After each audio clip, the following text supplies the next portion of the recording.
Pressure কুকারে ডাল city দিয়ে দিলাম, তারপরে হলদি লবণ দিয়ে দিয়েছি। এখন সম্বার দিয়ে দেব। কড়াতে তেল গরম করে নিয়েছি।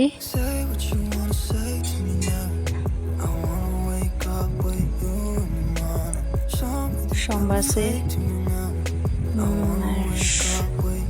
শুকনা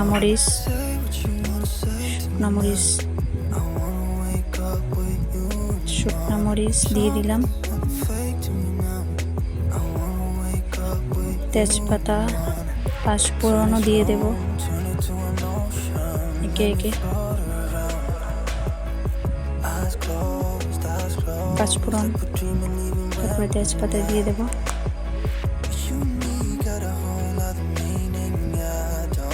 একটু নাড়াচাড়া করে নেব। একটু মরিচ আর পাঁচফোড়নটা ফ্রাই হয়ে যাবে। তারপরে তাতে ডাল দিয়ে দেব। একটু হতে লাগবে, তারপরে ডাল দেওয়া হবে। এখন ডালটা দিয়ে দিলাম।